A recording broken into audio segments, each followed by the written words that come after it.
Hello, Del Ballou here. I wanted to get you started on the painting. A few things I wanted to mention. This is what happens if you use too much liquid initially. So it's better to use less medium when you're beginning to cover up your canvas, especially when you have this this background information to work with. And I'm using, and I have no idea where this brush came from. I just happen to like it, and all the handle is peeling off of it. So I don't even know what size it is, but it is a synthetic brush, which I enjoy using when I'm not interested in a lot of texture. So today I'm just working on this, the sky, and I will be blocking in some of the other colors. Just join me. I'm going to have to move my photograph down here.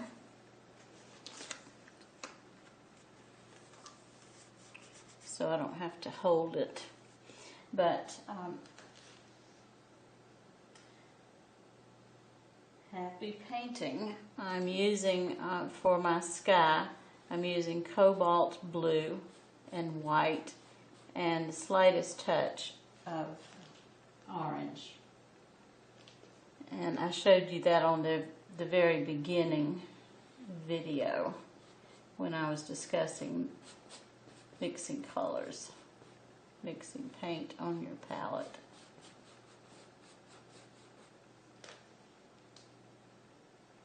Now you can certainly use a larger brush for this.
Okay, let me pause this portion of the painting so that you can understand something of what I'm doing. I'm trying to just do some preliminary painting on this foreground so that my paint can dry and I can come back and work on it again. And this foreground is, of course, it's not necessarily readable in black and white, but I'm quite sure this is dirt and probably some green weeds and some brown stuff in here. So this is going to require a lot of little details, but I need some groundwork, literally groundwork, to get to that stage.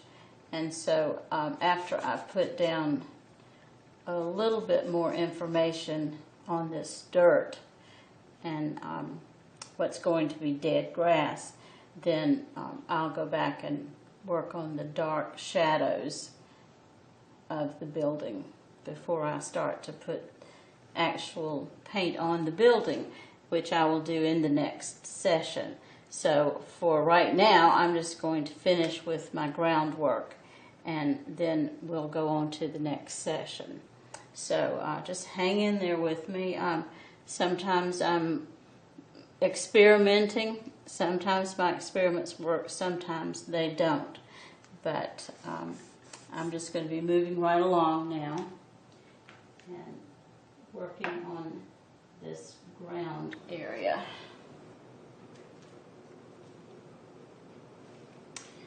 Okay, I'm still working on my ground, and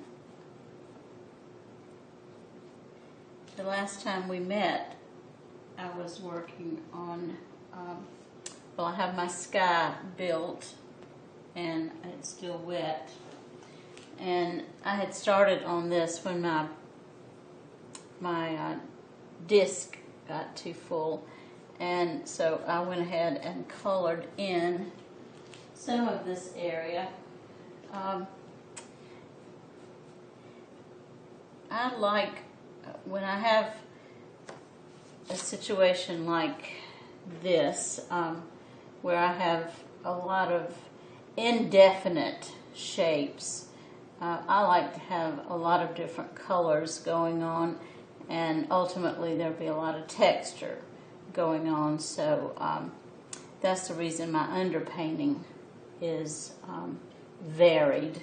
And when I start to put my grasses in here in those final stages, I'll be applying the paint going upward so that I'll have the look of the grass. But for right now, I'm mostly concerned about the ground. So hang in there with me.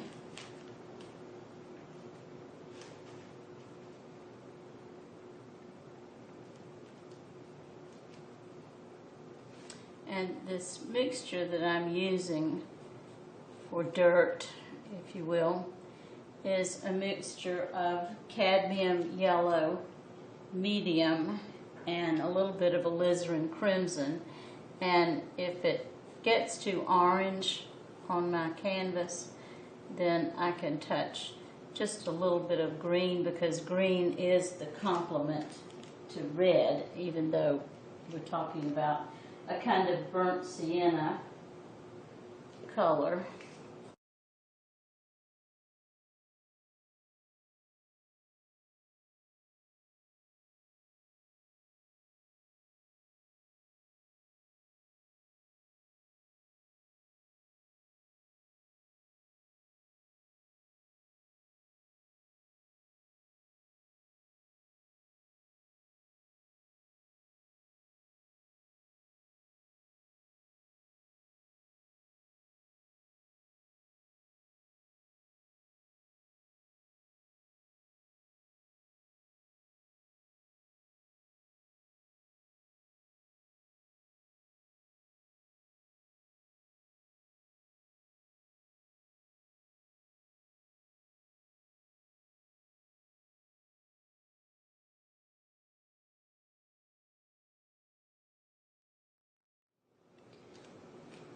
Okay, this is one of those places where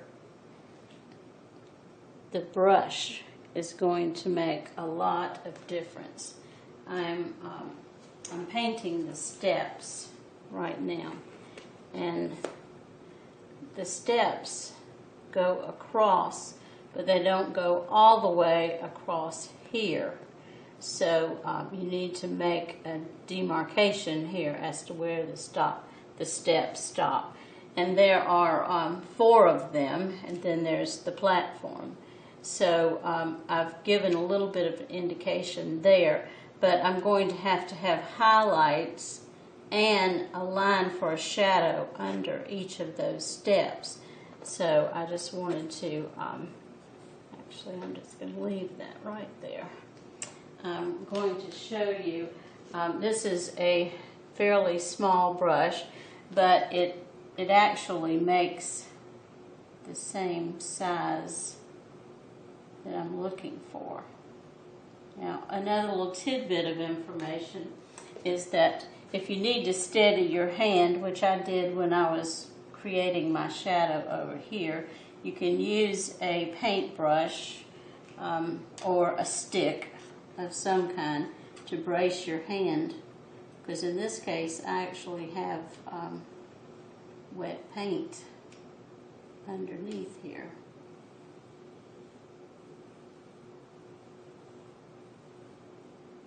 So I haven't established my shadows yet.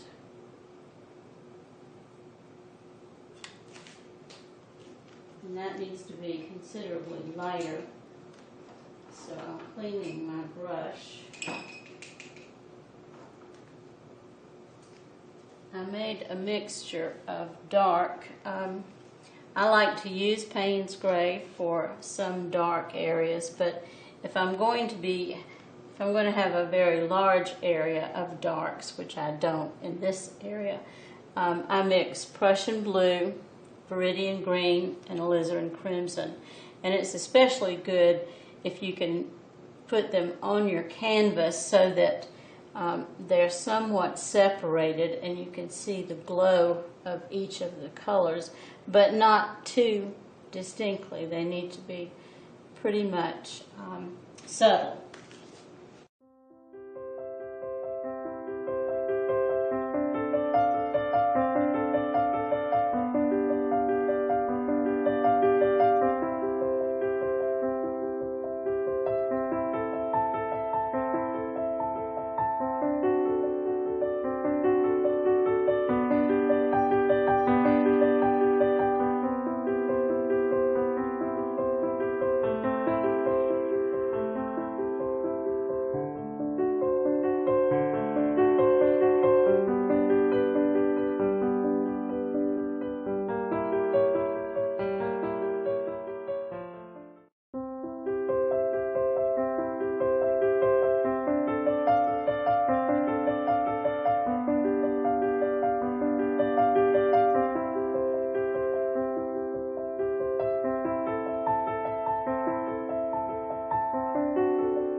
Now, while I had that mixture for my shadow area, I decided to go ahead and create some dark green, some cool green, and I could go ahead and fill in my background trees. And the one thing I want you to notice is that my brush has, let me see if I can get it closer. My brush has some green on the very end, but that blue paint that I've been working in is still collected around the center of the brush. So I'm letting it do the work for me.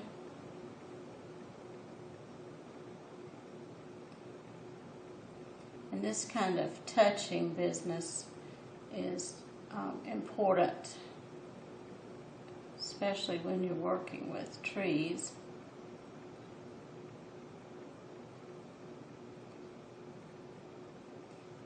And this is going to be toned down slightly in the future.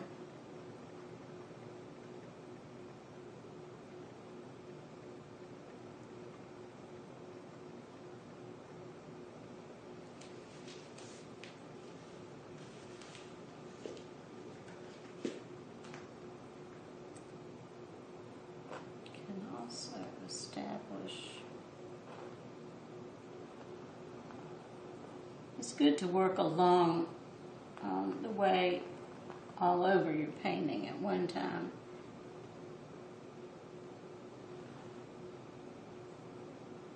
Because it's good to spread your colors around.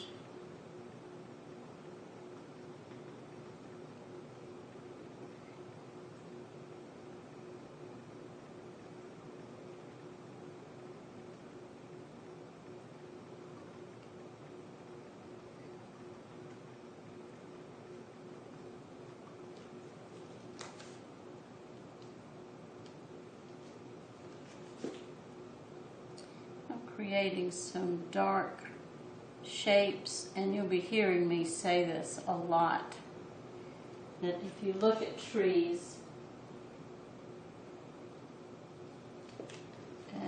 and even in here you can see what I'm talking about. There are shadows and there are highlights, and there's a medium tone in here as well, and they all make shadows.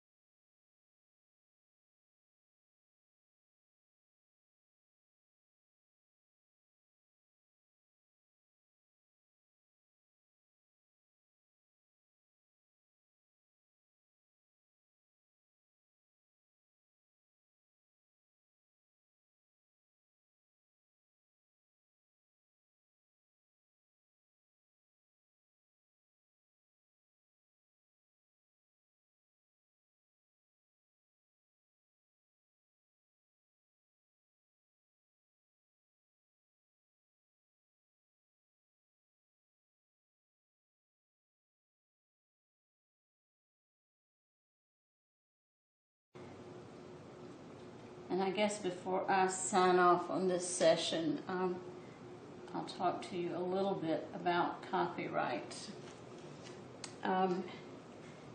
Paintings that are done in a class setting under someone's instruction is considered works for hire.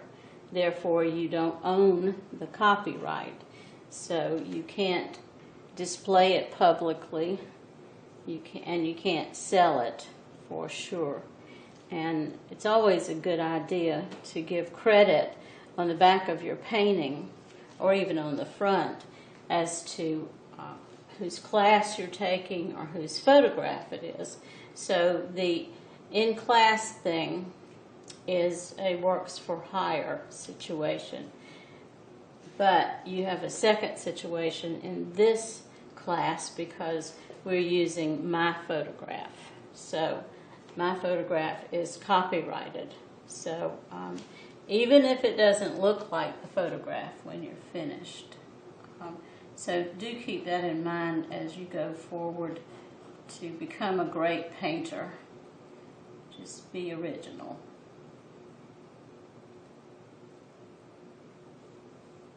And people do things like copying all the time without getting caught.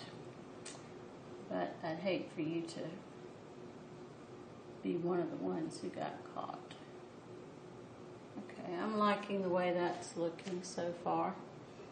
And next session, we'll start putting paint on the depot, and we'll get into the pecan trees as well. So, happy painting, and I'll see you later.